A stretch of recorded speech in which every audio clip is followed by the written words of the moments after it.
Hi. இன்றைக்கு இந்த happy life channel மூலமாக இன்றைக்கு நான் உங்களோட கதைக்கு எடுத்த விடயம், நான் படித்ததிலே ஒரு சிறந்த நூலான கவலை வேண்டாம் என்ற ஒரு நூலைத்தான் பற்றி தான் உங்களோட கதைக்கு வந்த விடயமாகும். இதனை சுன்மியோ மசுனோ என்ற ஜப்பானிய ஒரு மதகுரு தான் இதை எழுதியிருக்கின்றார். ஆனால் உண்மையிலே இந்த புத்தகமானது முழுக்க முழுக்க ஆஹ், அவர் குறிப்பிடுகின்ற விஷயமானது ஒருவருடைய வாழ்க்கையிலே நாம் உண்மையிலே பின்பற்றக்கூடிய ஒரு முக்கியமான விடயமாக எல்லோராலும் பின்பற்றலாம்.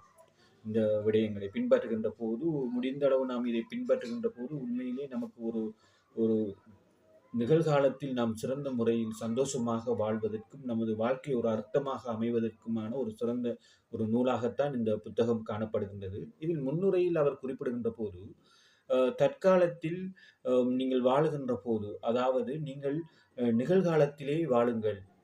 இறந்த காலத்திலேயோ இல்லை என்றால் எதிர்காலத்திலேயோ நீங்கள் தங்கி விடாதீர்கள். எதிர்காலத்தை பற்றி சிந்திப்பதிலோ, இறந்த காலத்தில் போன கடந்த காலத்தில் நடந்த விடயங்களைப் பற்றி நீங்கள் சிந்தித்துக் கொண்டு அதிலே தங்கி வாழ்வதிலேயோ நீங்கள் ஒரு நாளும் நிகழ்காலத்தில் சந்தோஷமாக இருக்க மாட்டீர்கள். நீங்கள் முழுமையாக ஒரு சந்தோஷமான ஒரு மனிதராக முழு நிறைவாக வாழ வேண்டும் என்றால், இந்த 2 இறந்த காலத்தையும், எதிர்காலத்தையும் பற்றி சிந்திக்காமல் இக்கணத்திலே வாழுங்கள் என்று அவர் தனது முன்னுரையில் குறிப்பிடுகின்றார். அது முதலாவது அத்தியாயத்தில் அவர் குறிப்பிடும்போது, இக்கணத்தின் மீது உங்களது கவனத்தை குவியுங்கள். அவர் குறிப்பிடுகின்ற விடயம் முக்கியமான என்னவென்றால், அஹ், நீங்கள் எதிர்காலத்தை பற்றியோ இல்லை என்றால் கடந்த காலத்தை பற்றியோ அதில் வருகின்ற தோல்விகள் வெற்றிகள் நாம் எதிர்காலத்தில் எவ்வாறாக நமது வாழ்க்கையை செல்லப் போகின்றது என்பதை பற்றி உங்கள் சூழல்களில் உள்ள நிகழ்வுகளுக்கு நீங்கள் ஒரு நாளும் கட்டுப்படாதீர்கள்.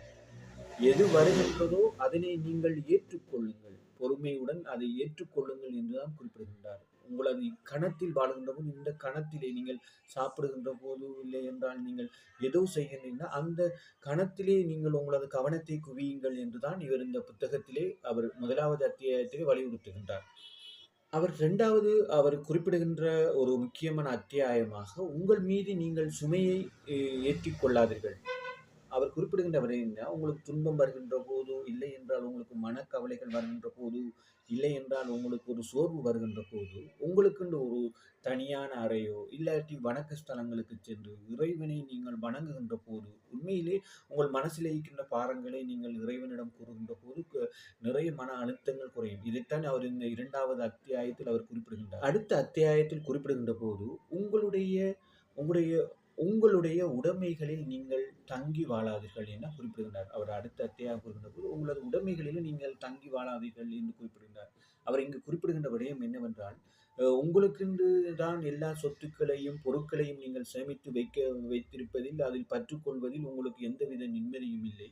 அதை நீங்கள் என்ன செய்யுங்கள்னு சொன்னால், உங்களுக்கு தேவைக்கு மேலதிகமாக இருக்கின்ற போது, இல்லை என்றால் உங்களிடம் கூடுதலாக இருக்கின்ற போது, அந்த பொருட்களை மற்றவர்களுக்கு கொடுக்கின்ற போது, அதன் மூலமாகவும் தனக்கு ஒரு மன நிம்மதி கிடைக்கும் என்கிறதை இந்த நூலாசிரியர் குறிப்பிடுகிறார். இன்னும் குறிப்பிடுகின்ற போது அவர் குறிப்பிடுகின்றார், உங்களுக்கு மிக முக்கியமானவர்கள் உங்கள் தாய் தகப்பன், இல்லை என்றால் உங்கள் கணவன் யாராவது உங்களுக்கு ஏதோ ஒரு பரிசு தந்திருக்கின்ற போது அதை கவனமாக வைத்துக் கொள்ளுங்கள். உங்களுக்கு துன்பங்கள் வருகின்ற போது, அதனை இல்லாட்டி மன அழுத்தம் வருகின்ற போது அதை பார்க்கின்ற போது உங்களுக்கு சந்தோஷம் வருங்கிறதை அவர் குறிப்பிடுகிறார். இந்த இடத்தில் அவர் குறிப்பிடுகின்ற விடயம் என்னென்றால், நீங்கள் பொருட்கள் மீது அதிகமான பற்று வைக்காதீர்கள் என்பதை தான் அவர் இந்த நூலாசிரியர் குறிப்பிடுகின்றார். அடுத்ததாக தனது அத்தியாயத்தில் குறிப்பிடுகின்ற போது, நீங்கள் நீங்களாக இருங்கள் என்றுதான் அவர் குறிப்பிடுகின்றார். மிக முக்கியமான விடயம் இது, நம் எல்லோருக்கும் பொருத்தமான ஒரு விடயம். அவர் சொல்லுகின்ற ஒரு முக்கியமான விஷயம் என்னென்று சொன்னால், நீங்கள் உங்கள் வாழ்க்கையில் உங்களால் எதை எல்லாம் கட்டுப்படுத்த முடியாதோ அதன் மீது நீங்கள் உங்கள் கவனத்தை குவித்து உங்கள் நேரத்தை செலவழிப்பது வீணானது என்றுதான் குறிப்பிடுகின்றார். உங்களால்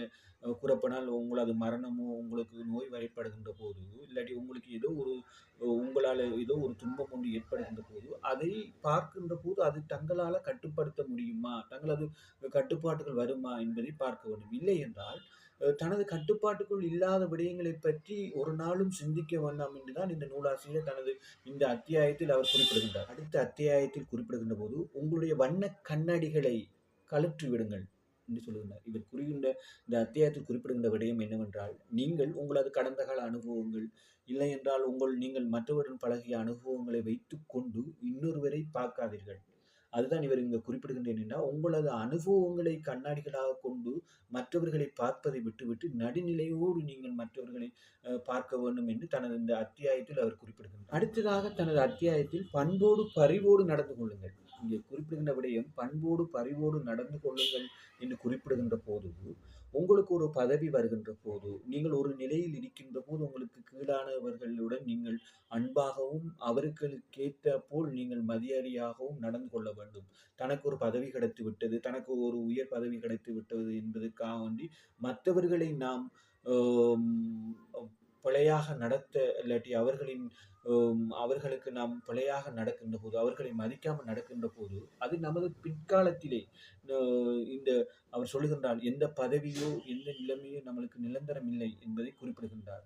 எவரும் எந்த நிலையிலும் தனது நிலையிலே இருக்க முடியும் என்பதையும் இவர் இங்கு குறிப்பிடுகின்றார். இவர் தனது அத்தியாயத்திலே குறிப்பிடுகின்ற போது பண்போடும் பரிவோடும் நடந்து கொள்ளுங்கள். உங்களுக்கு ஒரு பதவி வருகின்ற போது, வைத்துக்கொள்ளும் உங்கள் வாழ்க்கையில் உங்களுக்கு ஒரு உயர் பதவி வருகின்றது, இல்லது நீங்கள் ஏதோ ஒரு முக்கியமான பதவி வைக்கின்றா, உங்களுக்கு கீழ் வேலைகின்றவர்களுடன் நீங்கள் அன்பாகவும் பரிவாகவும் அவர்களுக்கும் அந்த வேலையை பகிர்ந்து அளித்து அவர்களோடும் நீங்கள் ஒரு நல்ல உறவை வளர்த்து கொள்ள வேண்டும். அது உங்கள் மனதுக்கு நிம்மதி அளிக்கக்கூடியது என்று இந்த நூலாசிரியர் தனது நூலிலே குறிப்பிடுகின்றார். அடுத்ததாக தனது அத்தியாயத்திலே குறிப்பிடுகின்ற போது வரம்புகளை இனங்காணுங்கள்.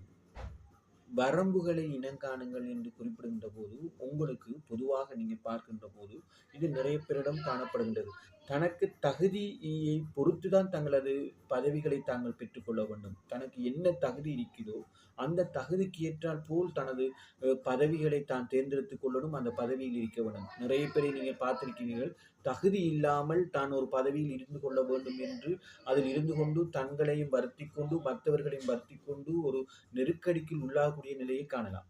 பொதுவாக நாம் பார்க்கின்ற போது ஒருவர் ஒரு பதவிக்கு வருகின்றார், அதற்கான தகுதியை அவர் வளர்த்து கொள்ள முடியும், ஆற்றல் உள்ளது என்றால் மட்டும்தான் அந்த பதவியை ஏற்றுக்கொள்ள வேண்டும். இல்லை என்றால் பேருக்காகவோ மற்றவர்களுக்காக ஏற்றுக்கொள்கின்ற போது அது ஒரு மன அழுத்தத்தை கொடுக்கக்கூடிய ஒரு நிலை ஏற்படுகின்றது. இதைத்தான் அவர் குறிப்பிடுகின்றார், வரம்புகளை இனங்காணுங்கள் என்று தனது அடுத்த அத்தியாயத்தில் இவர் குறிப்பிடுகின்றார்.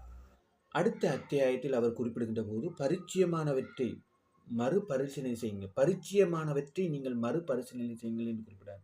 இங்கு அவர் குறிப்பிடுகின்ற விடயம் என்னவென்றால், நாம் நமது வாழ்க்கையில் நமக்குடன் இருக்கின்ற உறவுகள், அம்மா அப்பா, நமது சகோதரர்கள், பெரியவர்கள், இவர்கள் நமக்கென்று அவர்களின் வாழ்க்கைகளை அர்ப்பணித்திருப்பார்கள். நாம் அவர்களை ஒரு தரம் சீர்தூக்கி பார்க்க வேண்டும், பரிசீலனை செய்து பார்க்க வேண்டும். நமது வாழ்க்கையில் இவர்கள் நமக்கு எதெல்லாம் செய்திருக்கிறார்கள், அதுக்காக வேண்டி நாம் அவர்களுடன் நன்றி உணர்வோடு இருக்க வேண்டும் என்பதை தான் இவர் இந்த அத்தியாயத்திலே குறிப்பிடுகின்றார். அடுத்தது தனது அத்தியாயத்திலே குறிப்பிடுகின்றார், அறக்க பறக்க எதையும் செய்யாதீர்கள். நீங்கள் வாழ்க்கையிலே பாருங்கள், சிலவர்களை பாருங்கள், எந்நேரம் ஓடிக்கொண்டே இருப்பார்கள், தனது ஆரோக்கியத்தை பற்றி கவனிக்காமல் எந்நேரம் ஓடிக்கொண்டே இருப்பார்கள், வாழ்க்கையில் நிறைய தோல்விகளை சந்திப்பார்கள், துன்பங்களை சந்திப்பார்கள். இங்கு அந்த நூலாசிரியர் குறிப்பிடுகின்றார், நீங்கள் ஒரு கணம் நின்று உங்களது வாழ்க்கையை கொஞ்சம் பாருங்கள், என்ன நடக்கின்றது, என்ன நமக்கு ஏற்படுகின்றது என்று சிறிது கணம் நீங்கள் நின்று பாருங்கள் என்றுதான் இந்த அத்தியாயத்தில் அவர் குறிப்பிடுகிறார். இதனால் தான் அவர் சொல்கின்றார், நீங்கள் அறக்க பறக்க எதையும் செய்யாதீர்கள், அது உங்களுக்கு கை கொடுக்காது. ஒரு நேரம் ஒரு கணம் நின்று உங்களை நீங்கள் மறுபரிசீலனை செய்து பாருங்கள், ஏன் நமது வாழ்க்கை இவ்வாறு நடக்கின்றது என்பதை கொஞ்சம் சிந்தித்து பாருங்கள் என்றால் இந்த நூலாசிரியர் இந்த அத்தியாயத்தில் குறிப்பிடுகின்றார். அடுத்த அத்தியாயத்தில் குறிப்பிடுகின்ற போது அதிகாலையில் ஆராதனை செய்யுங்கள். அதிகாலையில் ஆராதனை செய்யுங்கள் என்றால் என்ன அர்த்தம்? இந்த அத்தியாயத்தில் குறிப்பிடுகின்ற விடயம் என்னவென்றால், நீங்கள் காலையில் காலையில் நீங்கள் அதிகாலையில் எழும்புங்கள், உங்களுக்கான வேலைகளை நீங்கள் செய்யுங்கள். இதன் மூலம் உங்களது ஆரோக்கியம் முழுமையாக உங்களுக்கு கிடைக்கும் என்பதை குறிப்பிடுகின்றார்.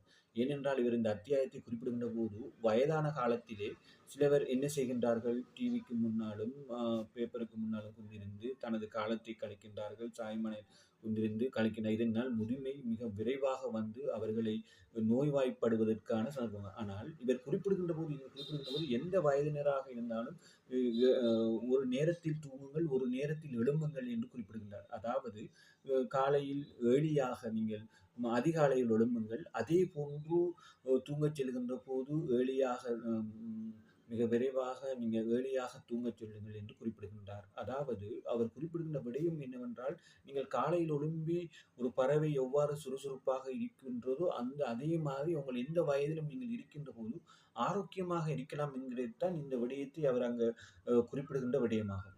இந்த அத்தியாயத்தில் குறிப்பிடுகின்ற போது உங்களது சொந்த தரங்களின் வாழுங்கள். உங்களது சொந்த தரங்களில் வாழுகின்ற போது நீங்கள் பார்க்கின்றீர்கள் சமுதாயத்தில் நிறைய நியதிகள் காணப்படும். நாம் எந்த நேரத்திலும் சமுதாயத்தின் நியதிகளை தான் பின்பற்றி வாழணும் என்று ஒன்றில்லை. நாம் நமது சுயத்தையும் கொண்டு நாம் அதை சிந்திக்க வேண்டும். எல்லோரும் செல்லுகின்றார்கள் என்பதற்காக நாமளும் அந்த வழியில் செல்ல வேண்டிய அவசியம் இல்லை. நமக்கு இறைவன் ஆறறிவை கொடுக்கின்ற போது அதை பகுத்தறிந்து நாம் அதை செயற்படுவதற்கு நாம் தெரியும்.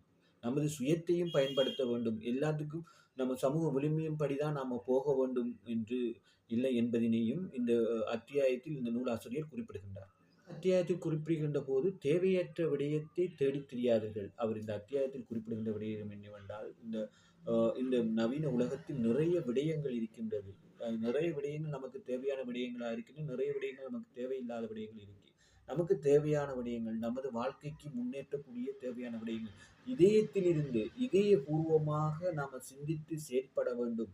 நமக்கு தேவையான விடயங்கள், நமக்கு நிம்மதி தரக்கூடிய, நமக்கு முன்னேற்றம் தரக்கூடிய விடயங்களை மட்டும் அதிலே முழு கவனத்தை செலுத்துங்கள் என்பதை தான் இந்த அத்தியாயத்தில் அவர் குறிப்பிடுகின்றார். அத்தியாயத்தில் அவர் குறிப்பிடுகின்ற போது, எங்கிருந்தாலும் அங்கு நீங்கள் மிளிருங்கள் என்று குறிப்பிடுகின்றார். எங்கிருந்தாலும் நீங்கள் மற்றவர்களுக்கு தெரிகின்ற போது, அதாவது நீங்கள் நல்ல வெளிப்படையாக நீங்கள் மற்றவர்களை விடவும் சிறந்தவர்களாக இருங்கள் என்பதைத்தான் அவர் இந்த அத்தியாயத்தில் குறிப்பிடுகின்றார். அவர் குறிப்பிடுகின்ற போது, நீங்கள் செய்கின்ற எந்த வேலையாக இருந்தாலும் அந்த வேலையை மனமுகர்ந்து சந்தோஷமாக மன நிம்மதியுடன் செய்யுங்கள் என்றால் குறிப்பிடுகிறார். ஏனெனில் அந்த அத்தியாயத்தில் அவர் குறிப்பிடுவதற்கு காரணம், நமது வேலை நமது ஆரோக்கியத்தில் ஒரு முக்கியமான பங்கு வகிக்கின்றது என்பதனைத்தான் இங்கு குறித்த அத்தியாயத்தில் அவர் குறிப்பிடுகின்ற போது ஒரு முக்கியமான ஒரு விடயமாக, உங்கள் உணர்வுகளுக்கு எதிராக செல்லாதீர்கள். உங்களுக்கு துன்பம் ஏற்படுகின்றதா, கவலை ஏற்படுகின்றதா, சந்தோஷம் ஏற்படுகின்றதா, அதனை எதிர்க்காமல் அதே பாணியில் ஏற்றுக்கொள்ளுங்கள். உங்களுக்கு துன்பம் வருகின்ற போது அதனை நீங்கள் முழுமையாக ஏற்றுக்கொள்ளுங்கள். அதற்காக வேண்டி நீங்கள் ஒரு பிரச்சனை, ஒரு கவலை வருகின்ற போது அதிலே நீங்கள் இருந்து கொண்டு அந்த நடந்த விடயங்களை நீங்கள் சிந்தித்துக் கொண்டிருப்பதிலே எந்த வேலையும் இல்லை என்பதனைத்தான் இந்த அத்தியாயத்தில் அவர் குறிப்பிடுகின்றார். அத்தியாயத்தில் அவர் குறிப்பிடுகின்ற ஒரு முக்கியமான விடயம் என்னவென்றால், உங்கள் மாலை நேரத்தை நீங்கள் ஒரு பிரயோசனமாக ஒரு புத்தகம் பார்ப்பதோ, தியானம் செய்வதோ, இல்லை என்றால் அமைதியாக நீங்கள் உங்கள் குடும்பத்துடன் சந்தோஷமாக இருப்பதை பற்றி தான் இவர் இந்த இடத்திலே குறிப்பிடுகின்றார். அடுத்து தனது அத்தியாயத்தில் அவர் குறிப்பிடுகின்றார், வெற்றிகள் மீதோ தோல்விகள் மீதோ கண்ணும் கருத்துமாக இருக்காதீர்கள். நீங்கள் ஒரு வேலையை உங்கள் வாழ்க்கையில் எதை செய்வது என்றாலும் சொல்லுவார்கள், பலனை எதிர்பார்க்காதீர்கள். உங்கள் வேலையை செய்யுங்கள், எந்த பலனை எதிர்பார்க்காதீர்கள் சொல்வார்கள். அதைத்தான் இவர் இங்கு குறிப்பிடுகின்றார். நீங்கள் எந்த வேலை செய்தாலும் அதில் உள்ள வெற்றியை தோல்வியை பார்க்காதீர்கள். உங்கள் வேலையை நீங்கள் முழுமையாக செய்து முடியுங்கள். அது உங்களுக்கு மன நிறைவை தரும். அது தோல்வியாக இருந்தாலும் ஏற்றுக்கொள்ளுங்கள், வெற்றியாக இருந்தாலும் ஏற்றுக்கொள்ளுங்கள் என்றுதான் இந்த அத்தியாயத்தில் அவர் குறிப்பிடுகின்றார். தனது அடுத்த அத்தியாயத்தில் எல்லாவற்றையும் மெதுவாக செய்யுங்கள். அவர் குறிப்பிடுகின்ற விடயம் என்னவென்றால், உங்களது திறமைக்கேற்றாற் போல் உங்களது வேலையை நீங்கள் செய்து கொள்ளுங்கள். மற்றவர்களுடன் போட்டி போட்டுக்கொண்டு அவர்கள் திறமையாக செய்கின்றார்கள், தாங்கள் அதை விட திறமையாக செய்ய வேண்டும் என்ற போது உங்களுக்கு மன அழுத்தம் தான் ஏற்படும். உங்களது வேலைகளை மற்றவர்களை கவனிக்காமல் நீங்கள் உங்களது வேலைகளில் உண்மையாக செய்கின்ற போது அது உங்களுக்கு மன நிறைவை தரும் என்பதைத்தான் இந்த அத்தியாயத்தில் அவர் குறிப்பிடுகின்ற விடயம். அத்தியாயத்தில் குறிப்பிடுகின்ற போது நன்றி உணர்வை அனுபவிங்கள். அவர் இங்கே குறிப்பிடுகின்ற நன்றி உணர்வை அனுபவிங்கள் என்ற குறிப்பிடுகின்ற விடயம் என்னவென்றால், நீங்கள் மற்றவர்களுக்கு உதவி செய்யுங்கள், அவர்களிடம் பொறாமை கொள்ளாதீர்கள், அவர்களை பாராட்டுங்கள், அவர்கள் ஒரு சிறந்த ஒரு வேலை செய்கின்ற போது அவர்களை பாராட்டுங்கள். இவ்வாறு நாம் அவர்கள் திறமைகளை நாம் பாராட்டுகின்ற போது, மற்றவர்களுக்கு உதவி செய்கின்ற போது, மற்றவர்களின் மீது பொறாமை கொள்ளாத போது, மற்றவர்களுடன் நமக்கு ஒரு சிறந்த ஒரு நல்ல ஒரு உறவு ஏற்படும் என்பதைத்தான் இந்த அத்தியாயத்தில் அவர் குறிப்பிடுகிறார். அத்தியாயத்தில் இளையவர்களுக்கு வழிவிடுங்கள். இங்கு அவர் குறிப்பிடுகின்ற விடயம் என்னவென்றால், பொதுவாக நீங்கள் அலுவலகத்திலோ இல்லை என்றால் சில வாழ்க்கையில் சில அனுபவங்களை பாருங்கள். சில வயோதிபர்கள் அது குறிப்பிட்ட வயது வருகின்ற போது, இளையவர்கள் வருகின்ற போது அவர்களுக்கு அந்த இடத்தை கொடுக்காமல் அந்த இடத்தை பிடித்துக் கொண்டிருப்பது. ஏனென்றால் இளையவர்கள் அவர்கள் அதற்கேற்றாற்போல் தொழில்நுட்பத்தில் வளர்ச்சி அடைந்திருப்பார்கள். தனது அதுக்கேற்றாற்போல் அவர்கள் தனது வாழ்க்கையை இசைவாக கொண்டு செல்லக்கூடியவர்களாக இருப்பார்கள், திறமைசாலியாக இருப்பார்கள். அந்த இடத்தில் நாம் ஒரு முதியவர்களாக அல்லது வயதானவர்களாக இருக்கின்ற போது, அவர்களுக்கு நாம் ஒரு தங்களது அனுபவங்களை பகிர்ந்தவர்களா வழிகாட்டிகளாகவும், அவர்களுக்கு ஒரு வழி விடுகின்றவர்களாகவும் தாங்கள் இருக்க வேண்டும் என்பதனை அவர் குறிப்பிடுகின்றார். அடுத்த அத்தியாயத்தை குறிப்பிடுகின்ற போது, உங்களுடைய சூழலை அதன் போக்கில் ஏற்றுக்கொள்ளுங்கள் என்று கூறுகிறார். ஏனென்றால், இந்த அத்தியாயத்தில் அவர் குறிப்பிடுவதற்கான ஒரு முக்கியமான விஷயம், திடீரென்று உங்களுக்கு இடமாற்றம் வருகின்றது. திடீரென்றால் நீங்கள் ஏதோ ஒரு கஷ்டம் வருகின்றது. திடீரென்று ஏதோ ஒரு பிரிவு வருகின்றது. அதற்காக வேண்டி அதிலே தங்கி இருக்காமல், ஏதோ ஒரு நலவுக்காக வேண்டிதான் ஏற்படுகின்றது என்பதற்காகவும், தான் புதிய ஒரு அனுபவத்தை பெற்றுக்கொள்ளணும், வாழ்க்கையில் ஒரு இடத்தில் இருக்காமல் வேறு இடத்துக்கு சொல்ல வேண்டும். இடமாற்றம் வருகின்ற போது நாம் அங்கேயும் சொல்ல வேண்டும். ஒரு பிரிவு ஒன்று வருகின்ற போது, ஓகே, இந்த பிரிவு வந்துவிட்டது, நாம் இதிலிருந்து எவ்வாறு கொண்டு வருவது, ஏன் நமக்கு இந்த பிரிவு வந்தது என்றால், நாம் அந்த தவறுகளிலிருந்து அடுத்த தவறுகளை செய்யாமல், நாம் சூழலில் ஏதோ நிகழ்வு ஏற்படுகின்ற அந்த நிகழ்வுகளை நாம் ஏற்றுக்கொண்டு வாழ்கின்ற போது நாம் நிம்மதியாகவும் மனநிறைவாகவும் வாழ முடியும். அடுத்ததாக தனது நூலில் அடுத்த அத்தியாயத்தில் அவர் குறிப்பிடுகின்ற விடயம், இன்று செய்ய வேண்டிய வேலையை இன்றே செய்யுங்கள் என்று குறிப்பிடுகின்ற இந்த அத்தியாயத்தில் அவர் குறிப்பிடுகின்ற என்னவென்றால், வேலையை நாளைக்கு செய்வோம், நாளையன்றைக்கு செய்வோம் என்று வேலையை தள்ளி வைக்காதீர்கள். அந்த வேலையை உடனடியாக செய்து முடியுங்கள். ஏனென்றால் எல்லா வேலையும் நம்ம செய்யாமல் ஒதுக்கி வைக்கின்ற போது, அலுவலகத்திலோ இல்லாட்டி நமது சொந்த அனுபவத்திலோ வாழ்க்கையிலோ நம்ம ஒவ்வொரு வேலையையும் அந்தந்த நேரத்தில் செய்யாமல் அதை ஒதுக்கி வைக்கின்ற போது, கடைசியில் அவை எல்லாம் வந்து ஒன்றாகச் சேர்ந்து எந்த வேலை செய்வதென்று தெரியாமல் நாம் ஒரு நெருக்கடிக்கு உள்ளாகக்கூடிய ஒரு நிலை ஏற்படும் என்பதனைத்தான் இந்த நூலாசிரியர் குறிப்பிடுகிறார். சொல்லிக் கொள்ளாமல் ஓடிவிடாதீர்கள் என்று அடுத்த அத்தியாயத்தில் இவர் குறிப்பிடுகின்றார். சொல்லிக் கொள்ளாமல் ஓடிவிடாதீர்கள் என்று தனது அத்தியாயத்தில் அவர் குறிப்பிடுவதற்கான காரணம், உங்கள் வாழ்க்கையில் நிறைய தோல்விகள் ஏற்படும். நீங்கள் ஏதோ ஒரு வேலையை முன்னின்று செய்கின்ற போது, ஏதோ ஒரு வேலையை செய்கின்ற போது, தோல்வி ஏற்படுகின்ற போது அதனை நாம உடனடியாக வீசிவிட்டு தூக்கி எறிந்துவிட்டு நாம் போவதை விட, அந்த வேலை அந்த தோல்வி ஏன் ஏற்பட்டது என்று நாம் ஒரு சிறுகணம் நின்று நாம் அதை சிந்திக்கின்ற போது, அந்த பிழையை நாம் திருத்திக் கொள்கின்ற போது, மீண்டும் அந்த ஒரு தோல்வியை நாம் சந்திக்க வேண்டி ஏற்படாது என்பதனைத்தான் இந்த அத்தியாயத்தில் அந்த ஆசிரியர் குறிப்பிடுகின்றார். இதில் அவர் குறிப்பிடுகின்ற விடயமானது கூடுதல் சகிப்புத்தன்மையோடு இருத்தல் வேண்டும். இந்த உலகத்தில் நாம் சந்திக்கின்ற ஒவ்வொரு மனிதர்களும் ஏதோ ஒரு வகையில் வித்தியாசமான பண்புகளையும் வித்தியாசமான தன்மையும் காணப்படுகின்றார்கள். நாம் எல்லோரும் நமது பண்புகளை நம்மளை போன்று இருப்பார்கள் என்று நாம் நினைப்பது மிக தவறு.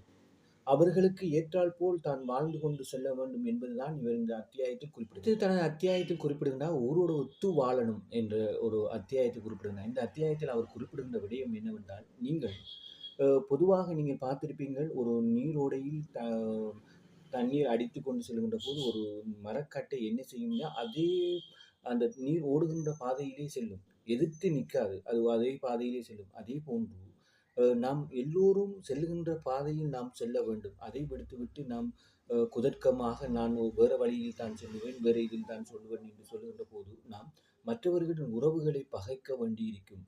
நாம் மற்றவர்களை நம்மோடு சேர்த்து நமது பணிகளை மேற்கொள்வது மிக கடினமாக இருக்கும் என்பதைத்தான் இந்த அத்தியாயத்தில் அவர் குறிப்பிடுகின்றார். அடுத்த அத்தியாயத்தில் பேச வேண்டும் என்பதற்காக பேசாதீர்கள். மற்றவர்கள் கதைக்கின்ற போது காது கொடுத்து கேளுங்கள். அவர்கள் என்ன கதைக்கின்றார்கள் என்பதனை நாம் காது கொடுத்து கேட்க வேண்டும்.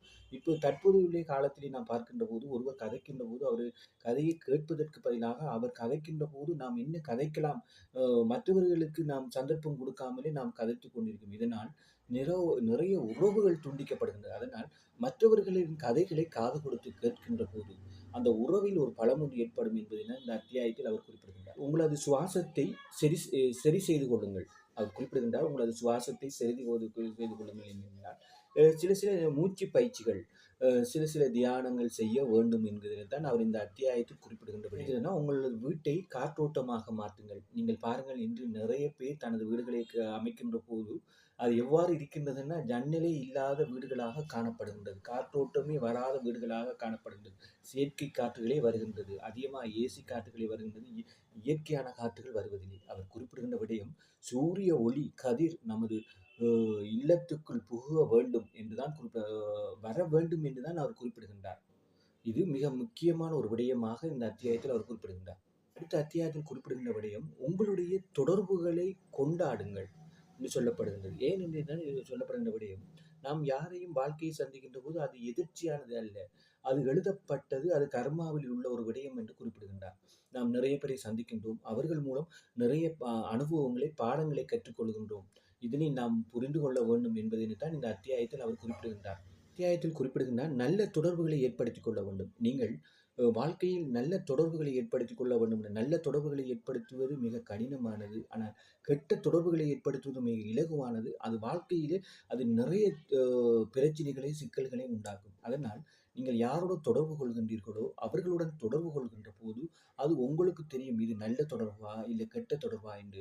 நாம் அந்த தொடர்புகளை அவதானித்து அதற்கேற்றாற்போல் மற்றவர்களுடன் நாம் தொடர்புகளை வைத்துக் கொள்கின்ற போது அது நமக்கும் நல்லம், நம் சுற்றி உள்ளவர்களுக்கும் நல்லம் என்பதனை தான் அத்தியாயத்தில் அவர் குறிப்பிடுகின்றார்.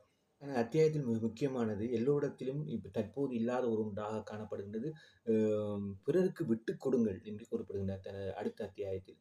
நீங்கள் எந்த விடயத்திலாவது பிறருடன் ஒத்து அவர்களுடன் ஒத்திசையாக இருந்து அவர்களுடனும் நீங்கள் விட்டு கொடுத்து அவர்களுக்கும் பாதைகள் விட்டு அவர்களும் விட்டு கொடுப்புடன் வாழ வேண்டும். இது முக்கியமான ஒரு விடயமாக இன்று தற்போது உள்ள தேவையான ஒன்றாக காணப்படுகின்றது. அடுத்ததாக தனது அத்தியாயத்தில் அவர் குறிப்பிடுகின்ற ஒரு விடயமாக தர்க்கத்தை ஒரு கேடயமாக பயன்படுத்துகிறார். நீங்கள் யாரை சிலவர்களை நீங்கள் எடுத்துக்கொண்டால் அவர்கள் என்ன சொன்னாலும் ஏதோ ஒரு வாதம் பிரதிவாதம் வைப்பவர்களாகத்தான் காணப்படுவார். அதை விவாதித்துக் கொண்டே இருப்பார்கள். நீங்கள் இதை எந்த மனிதர்களுடனும் நீங்கள் கதைக்கின்ற போது வாத பிரதிவாதங்களில் ஈடுபடாமல் அவர்களுடன் சிறந்த முறையில் அவர்களின் கருத்துக்களை கேட்டு அந்த கருத்துக்களில் உள்ள நல்லவற்றையும் ஏற்றுக்கொண்டு அவர்களுடன் ஒத்திசைவாக தான் கதைக்க வேண்டும், தொடர்புகளை ஏற்படுத்த வேண்டும் என்பதைத்தான் இவர் இந்த அத்தியாயத்தில் குறிப்பிடுகின்றார். அடுத்து குறிப்பிடுகின்றார், இயற்கையோடு 10 நிமிடம் தினமும் செலவழிங்கள் என்று சொல்லுகிறார். ஏன் நீங்கள் 10 நிமிடம் இயற்கையோடு செலவழிங்கன்னா அது உங்களது மனதுக்கு இதமாக இருக்கும்.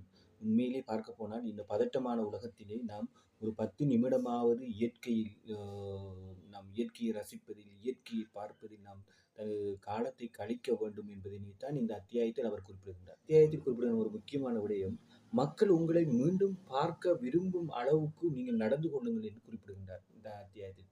அவர் முக்கியமானது, நாம் யாருடனாவது பழகின்ற போது, யாருடனாவது ஒரு நட்பு வைக்கின்ற போது அந்த நட்பு முறிகின்றதோ இல்லையோ, அவர்கள் தொடர்பு இல்லை என்ற போது மீண்டும் அவர்கள் தங்களை சந்திக்க வேண்டும் என்ற ஒரு ஆர்வத்தை, ஒரு எண்ணத்தை அவர்களுக்கு வர வைக்கணும் தவிர அவர்கள் தங்களை சந்திக்க கூடாது என்ற ஒரு மனநிலைக்கு நாம் ஒரு நாடும் ஒருவருடன் பழகக்கூடாது என்பதனைத்தான் இந்த அத்தியாயத்தில் அவர் குறிப்பிடுகின்றார். தவறுகளை உடனடியாக ஒப்புக்கொள்ளுங்கள். உங்கள் மீது ஏதாவது தவறுகள் இருந்தால் அதனை நீங்கள் வாதித்து இதுக்கு மற்றவர் தான் காரணம் என்று மற்றவர்களை குற்றம் சாட்டுவதை விட்டு, ஏதாவது தவறுகள் இருந்தால் உடனடியாக அவனை ஒப்புக்கொண்டு மன்னிப்பு கேட்டுவிடுங்கள், இல்லை என்றால் தப்பி திருத்திக் கொள்ளுங்கள் என்று அவர் தனது அத்தியாயத்தில் இவர் குறிப்பிடுகின்றார். அடுத்த அத்தியாயத்தில் குறிப்பிடுகிறார், உதவி கேட்க தயங்காதீர்கள் என்று குறிப்பிடுகின்றார்.